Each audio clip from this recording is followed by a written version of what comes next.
आइए मेरे प्यारे बंधु, आप लोगों को स्वागत है अपने इस यूट्यूब चैनल फ्यूचर पॉइंट मस्ती में। तो आप लोग यही है कि विशेष रूप से आप लोग इस पर ध्यान दीजिए, ठीक है, क्योंकि इस वीडियो में जो अच्छे से अच्छे जो भी कंटेंट है हम आप लोगों के लिए जो है लेकर आए हैं, ठीक है। तो चलिए, जैसे कि देखिए फर्स्ट नंबर क्वेश्चन क्या कह रहा है मेरे प्यारे बंधु। कहा कि किसी बल्ब में 1 मिनट में 120 कूलम्ब आवेश प्रवाहित हो रहा है, तो विद्युत धारा का मान क्या होगा। तो गौर फरमाइएगा, इसको बनाने के लिए सबसे पहले जो आपका एक फार्मूला है उस फार्मूला का आपको नोट करना होगा। तो ये फार्मूला जो होता है आपका होता है Q बराबर होता है IT। क्या होता है? Q बराबर IT होता है। क्लियर। अब गौर फरमाइए, आपका 120 कूलम दिया है तो आप यहाँ लिख दीजिए 120 कूलम इक्वल टू, अब आपका धारा मेरे प्यारे बंधु निकालना है गुना टी। आपका 1 मिनट दिया है, 1 मिनट का आप सेकेंड में बदलेंगे तो कितना होगा? 60 होगा। क्लियर। अब ये 60 गुना कर इधर आके क्या करेगा मेरे प्यारे बंधु? तो भाग करेगा, ठीक है ना। तो 120 बट्टा कितना हो जाएगा? 60 और बराबर क्या हो जाएगा? तो मेरे प्यारे बंधु आई। क्लियर। अब देखिए 0 से 0 कट गया और 6 दूना 12, यानी जो मेरे प्यारे बंधु आपका धारा है आई बराबर निकल गया 2 एम्पियर। कितना निकल गया? तो 2 एम्पियर निकल गया। क्लियर। तो आपका आंसर क्या हो जाएगा मेरे प्यारे बंधु? तो आपका आंसर बी हो जाएगा, यानी 2 एम्पियर की धारा क्या होगा? प्रवाहित होगा। क्लियर। क्लियर है। चलिए अगले क्वेश्चन पे चलते हैं। अगला क्वेश्चन गौर फरमाना मेरे प्यारे बंधु। अगला क्वेश्चन क्या कल है? कहता है कि स्पेक्ट्रम प्राप्त करने के लिए किसका उपयोग किया जाता है। तो स्पेक्ट्रम प्राप्त करने के लिए मेरे प्यारे बंधु जो है आपका प्रिज्म का यूज़ किया जाता है। किसका यूज़ किया जाता है? तो प्रिज्म का यूज़ किया जाता है। और प्रिज्म का सतह कितना होता है? फटाफट आप लोग कमेंट कर दीजिए। प्रिज्म का सतह कितना होता है? फटाफट कमेंट कर दीजिए। तो जो प्रिज्म का सतह होता है आपका 5 होता है। कितना होता है मेरे प्यारे बंधु? प्रिज्म का सतह कितना होता है? तो 5 होता है। क्लियर। चलिए आइए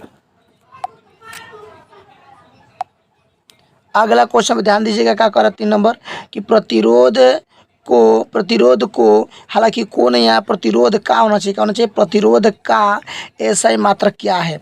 प्रतिरोध का एसआई मात्रक क्या होता है? तो प्रतिरोध का एसआई मात्रक क्या होगा? प्रतिरोध का एसआई मात्रक क्या होगा? तो ओम होगा। क्लियर। आप लोग जानते हैं जूल जो होता है एसआई मात्रक किसका होता है मेरे प्यारे बंधु? कार्य का होता है। किसका होता है? कार्य या ऊर्जा का होता है। कार्य या ऊर्जा का होता है। क्लियर। और वोल्ट जो होता है आपका विभव का होता है। किसका होता है मेरे प्यारे बंधु? विभव का होता है। क्लियर। और बता दीजिए फटाफट एम्पियर किसका ऐसा ही मात्रक होता है?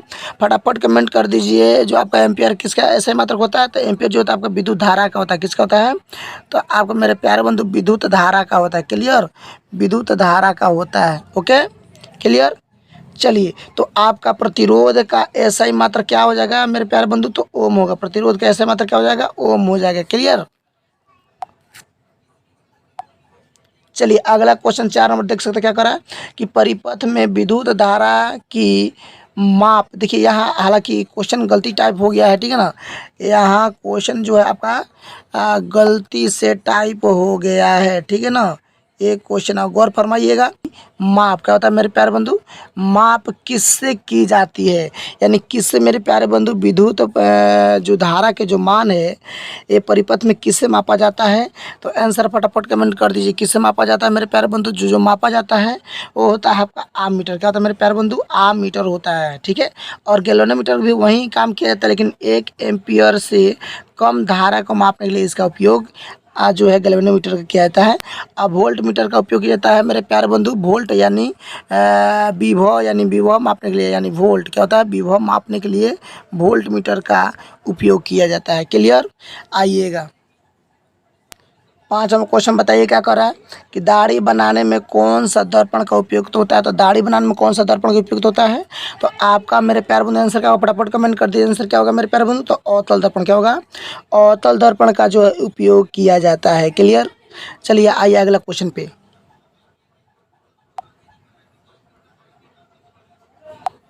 अगला क्वेश्चन आप लोग देख सकते हैं 6 नंबर क्वेश्चन। क्या कर रहा है कि किस उपकरण में धन यानी प्लस और ऋण में माइनस का चिन्ह नहीं होता है।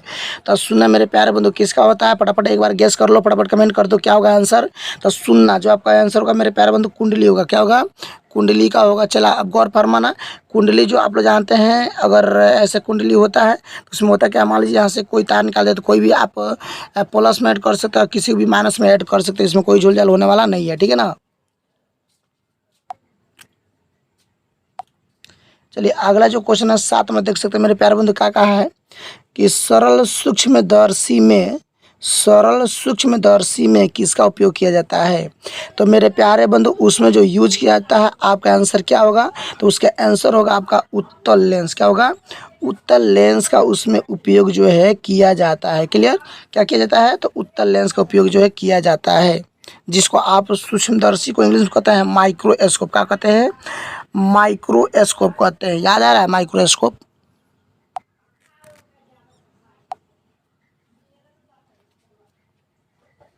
मेरे प्यारे बंधु अगला क्वेश्चन देखिए 8 नंबर क्या कर रहा है कि नीला तोता यानी तूतिया का रासायनिक सूत्र क्या है।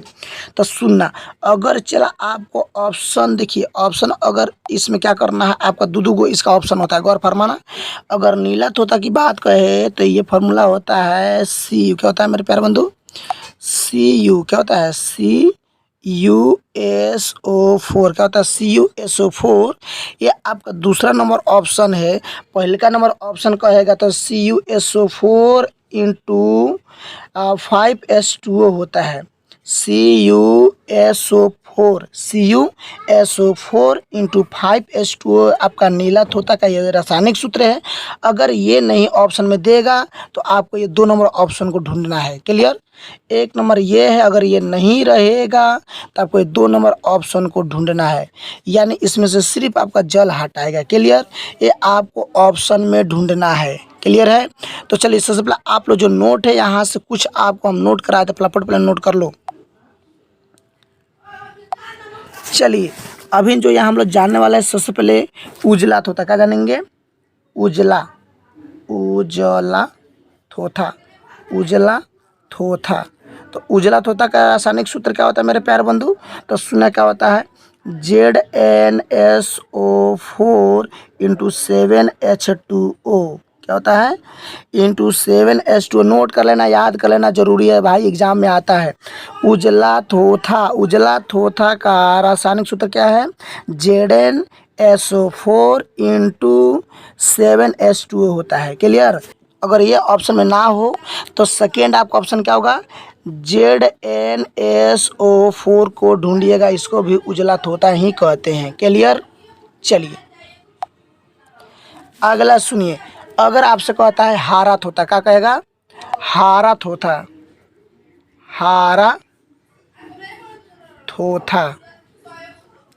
तो हारा तोता कहेगा तो इसका फॉर्मूला क्या होता है, तो इसका फॉर्मूला होता है FeSO4 इंटू 7H2O होता है।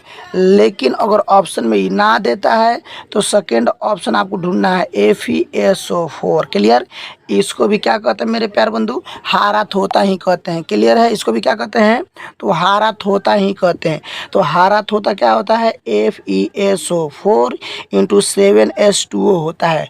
अगर आपका जल ना दिया हो तो ऑप्शन में ढूंढना है FeSO4, यानी 2 नंबर ये ऑप्शन है। क्लियर, चलिए आगे आइए। अगर आपसे पूछता है कि लाल दावा, क्या पूछेगा मेरे प्यारे बंधु, लाल दावा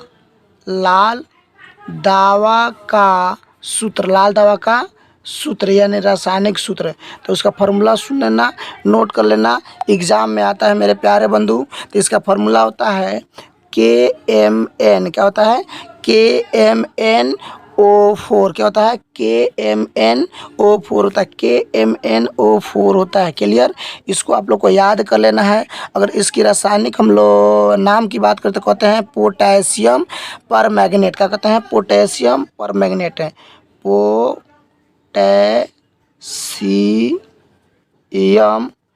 परमैंगनेट। क्लियर, परमैंगनेट होता है। आप लोग इसको ना नोट कर लीजिएगा, ठीक है, ये जरूरी है।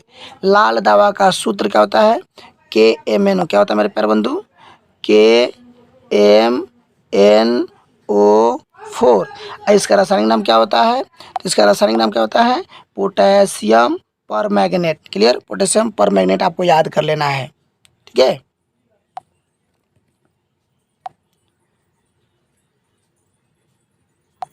आइए अगला क्वेश्चन सुन, क्या कहता है, निम्नांकित में कौन लवण है। तो लवण देखिए, सबसे पहले आपको याद क्या करना है कि अम्ल। क्या होता है मेरे प्यारे बंधु, अम्ल और प्लस आपका क्षार मिलकर क्या बनाता है? तो मेरे प्यारे बंधु बनाता है आपका लवण। क्या बनाता है?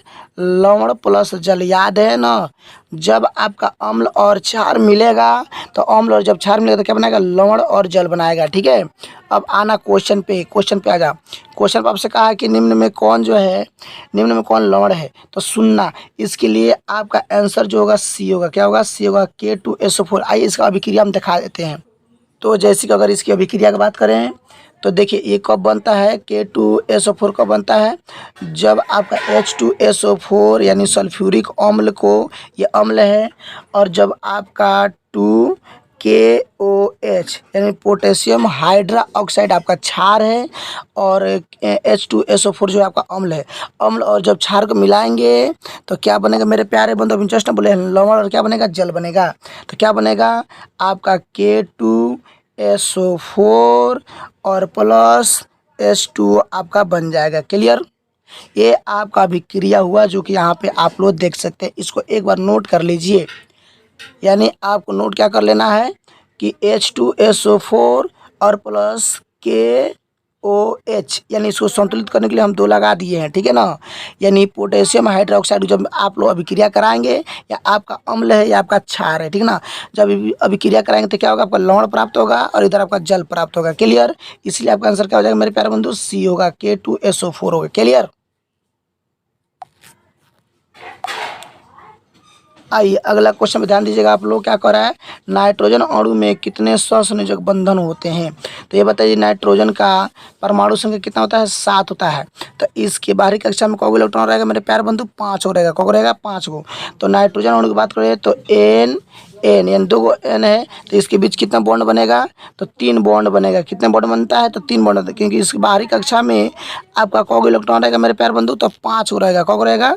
तो 5 गो रहेगा। याद है ना? तो 5 को बने तो देख लेना, एक यहाँ पे, एक यहाँ पे, एक यहाँ पे, फिर एक यहाँ पे, यहाँ पे, यहाँ पे। ठीक है, और बाकी 2 इधर रहेगा। तो 5 गो इलेक्ट्रॉन हो गए ना, तो 5 गो इसका है और 3 गो मान लो इसका ले लिया। तो 5 गो और 3 गो कब हो गया? इसको मान लो कि 5 गो तो खुद इसी का है, 5 गो 3 गो ई ले लिया, तो 3 गो ई लेके अपना 8 गो कर लेगा। और इधर जो है इसका भी, इधर 5 गो है, इधर भी इसका 5 गो है, और इधर से इसका ये 3 गो लेकर अपना ही पूरा कर लेगा। ठीक है ना?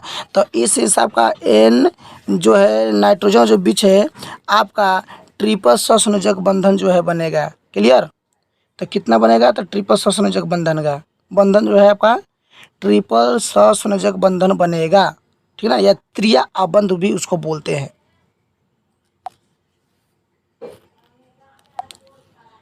चलिए आइए अगला क्वेश्चन क्या कहता है? संगमरमर का रासायनिक सूत्र क्या है? तो संगमरमर का रासायनिक सूत्र क्या है? बता दीजिए फटाफट। संगमरमर का रासायनिक सूत्र क्या है? तो CaCO3 होता है। CaCO3 होता है। क्लियर? आइएगा अगला क्वेश्चन गौर फरमाइए। क्या कहता है कि वन संपदा का एक उदाहरण है? तो वन संपदा का जो एक उदाहरण है आपका आंसर क्या हो जाएगा? तो लकड़ी हो जाएगा। क्या हो जाएगा मेरे प्यारे बंधु? लकड़ी होगा, क्योंकि वन में केवल पेड़ पौधों की ही सुरक्षा की जाती है। क्लियर? आइए अगला क्वेश्चन गौर फरमाइए। कहता है चीनी का रासायनिक सूत्र क्या है? तो चीनी का रासायनिक सूत्र क्या है? फटाफट कमेंट कर दीजिए। तो चीनी का रासायनिक सूत्र क्या होगा? C12H22O11। ये ना होगा? यही ना होगा? C12H22O11 यही होगा। और आप लोग भी फटाफट कमेंट कर दीजिए ग्लूकोज का। किसका? तो ग्लूकोज का आप लोग कमेंट कर दीजिए, ग्लूकोज का क्या हो जाएगा?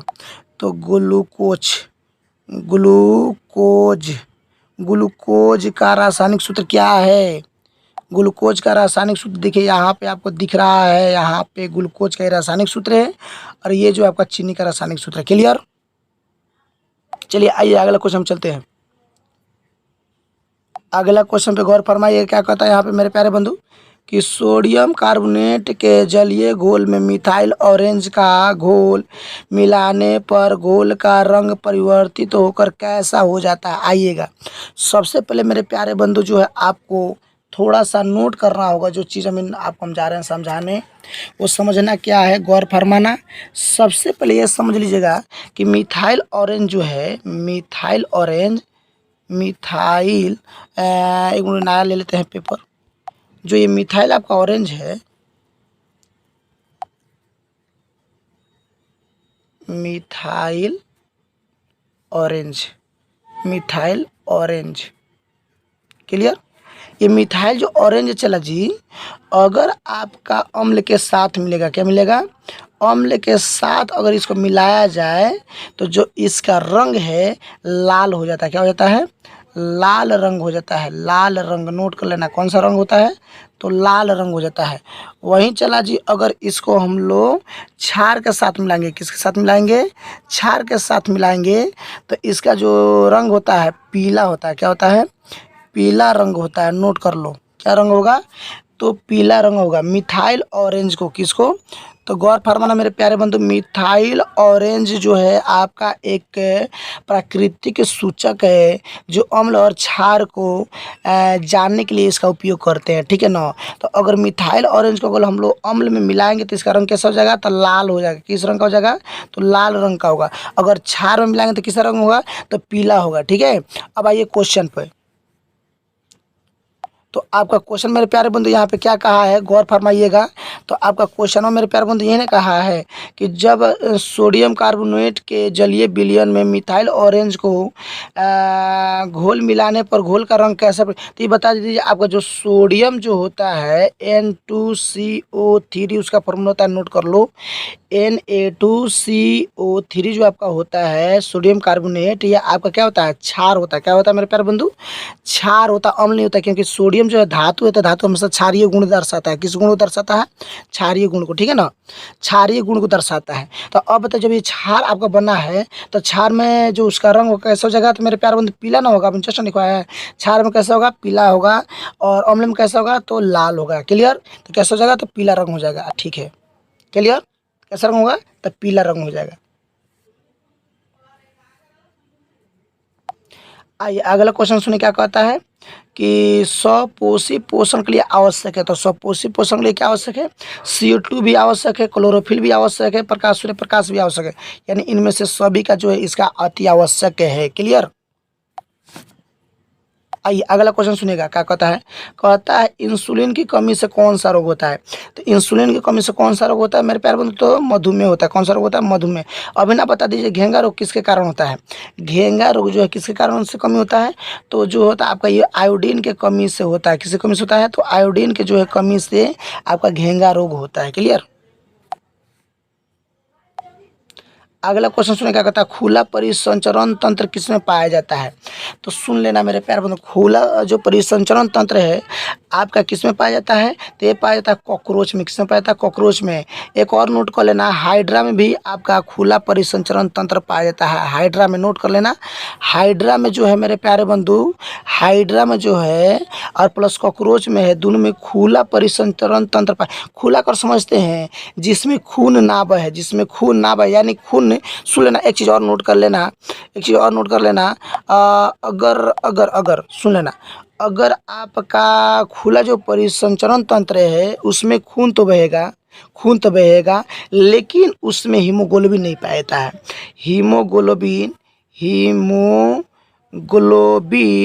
हीमोग्लोबिन नहीं पाया जाता है। और जब हीमोग्लोबिन नहीं पाया जाएगा तो लाल रक्त नहीं दिखाई देगा, लाल रक्त आपका दिखाई नहीं देगा। ठीक है, क्लियर। अब गौर फरमाना यहाँ पे, यही चीज़ यहाँ पे हुआ है। कॉकरोच और हाइड्रा में जो है खुला परिसंचरण तंत्र पाया जाता है, क्योंकि इनमें जो है हीमोग्लोबिन नहीं पाया जाता है। बाकी इस सब में जो है आपका खुला परिसंचरण तंत्र नहीं पाया जाता है। यानी इनमें काटने पे खून बहेगा। क्या बहेगा, चला जी, खून बहेगा। क्या बहेगा, खून बहेगा। ठीक है। तो इनमें बंद परिसंचरण तंत्र जो है पाया जाता है। ठीक है, खुला नहीं, बंद। ठीक है। और इनमें इनको काटने से खून बहता है, लेकिन कॉकरोच को और हाइड्रा को अगर कॉकरोच दबाएगा तो में खून नहीं निकलेगा, हालांकि वाइट निकलता है। इसके पीछे रीजन क्या है कि क्योंकि उसमें जो है आपका हीमोग्लोबिन नहीं पाया जाता, हाइड्रा में जो भी है आपका हीमोग्लोबिन नहीं पाया जाता, इसलिए इसमें कहा जाता है खुला परिसंचरण तंत्र पाया जाता है। क्लियर।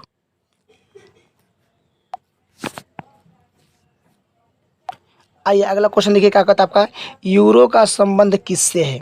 यूरो का संबंध किससे है, तो ये जो है आपका वायु से, क्या है, वायु प्रदूषण से है। और इसमें जो है वाहन जो यूज किया जाता है शीशा रहित, क्या यूज किया जाता है, शीशा रहित वाहन को यूज किया, जिसमें जिस वाहन में यूज किया जाता है उसमें शीशा नहीं होना चाहिए था, ठीक है ना। ऐसे वाहन को हम लोग इसमें यूज करते हैं। यूरो का है, यूरोपीय ये संघ का एक नियम है जो कि वायु प्रदूषण के लिए बनाया गया था, ठीक है। निम्नांकित में कौन जैव अनवीनीकरणीय पदार्थ है, अनवीनीकरणीय पदार्थ है। निम्नांकित में कौन अनवीनीकरणीय पदार्थ है, सुनिएगा। अगर लग गया तो बुझिएगा वो वातावरण में आसानी से ना गलेगा, क्लियर। अनवीनीकरणीय रहेगा तो आपका वातावरण में आसानी से गल जाएगा। तो अब आप ही लोग ही बता सकते हैं मेरे प्यारे बंधु कि इसका आंसर क्या हो जाएगा। तो जो सुन लीजिएगा, कागज आसानी से गल जाएगा, मल जो होता है आसानी से गल जाता है, किसी भी चीज़ का मल जो है आसानी से गल जाता है। लेकिन डी डी जो टी है, चला जी, ई नहीं गलता है। डी डी टी क्या है, जो अमेरिका पहली बार ये आपका बनाया था, एक दवा है, कीटनाशक दवा है, जिसका उपयोग करने पे डी डी टी, आप लोग थ्योरी में पढ़ाया गया होगा, नोट में गौर फरमाइएगा। डी डी जो टी है ये आपको, इसका जल्दी है वातावरण में जल्द से जल्द जो है इसका न्यूनीकरणीय नहीं होता है, ठीक है ना, इसलिए इसको अन्यूनीकरणीय में पदार्थ में डाल दिया गया है, क्लियर। आइएगा लास्ट आपका जो क्वेश्चन मेरे प्यारे बंधु, कहता है क्लोरोफिल वर्णक का रंग कैसा होता है। तो क्लोरोफिल वर्णक रंग कैसा होता है, फटाफट कमेंट कर दो। तो क्या होता है मेरे प्यारे बंधु, हरा होता है। कैसा होता है, हरा होगा, क्लियर। अब आइएगा थोड़ा सा क्वेश्चन, अब आप लोगों के लिए एक एक्स्ट्रा क्वेश्चन है, एक आप लोग नोट कर लेंगे कि सूखी बर्फ क्या होता है, सूखी बर्फ, सूखी बर्फ को हम लोग कहते हैं ड्राई आइस, क्या कहते हैं, ड्राई आइस इंग्लिश में कहते हैं। और इसका जो सूत्र होता है CO2 होता है। हाँ एकदम आपने सही सुना है। कार्बन डाइऑक्साइड को ही कहते हैं सूखी बर्फ, क्या कहते हैं, सूखी बर्फ कहते हैं, क्लियर। आइएगा एक क्वेश्चन और क्या है, हॉर्न सिल्वर, आप लोगों को पढ़ाया गया होगा। हॉर्न सिल्वर, हॉर्न सिल्वर का बताइए रासायनिक सूत्र क्या है। हॉर्न सिल्वर का रासायनिक सूत्र क्या आता है, AgCl, क्या होता है, AgCl, क्लियर। चलिए एक और क्वेश्चन बताइएगा, लाल जो दावा है, लाल दावा, अगर इसको हम लोग जो है, अगर इसको हम लोग पानी के साथ जब अभिक्रिया कराते हैं जल के साथ, तो इसका रंग क्या हो जाता है, तो इसका रंग जो होता है हल्का गुलाबी हो जाता है, क्या होता है, हल्का गुलाबी हो जाता है, हल्का गुलाबी हो जाता है। नोट कर लेना, याद कर लेना। जब हम लोग लाल दावा को जो है पानी के साथ, किसके साथ, पानी के साथ जब हम लोग अभिक्रिया कराते हैं तो उसका हल्का गुलाबी हो जाता है। अगर बात करें तो लाल दावा का सूत्र क्या होता है, थोड़ा देर पहले आप लोग को पढ़ाए थे, KMnO4 होता है, क्लियर, KMnO4 होता है, ओके। अब अगर इसकी बात करें हम लोग, रासायनिक सूत्र का तो बोले हैं पोटेशियम पर मैग्नेट होता है, पोटेशियम पर मैग्नेट होता है, क्लियर। तो गुड नाइट, और फिर हम लोग मिलते हैं नेक्स्ट वीडियो तक लिए। Thanks for watching. पढ़ाई करते रहिए और हमसे जुड़े रहिए, आपके लिए हम इम्पोर्टेंट क्वेश्चन लाते रहेंगे।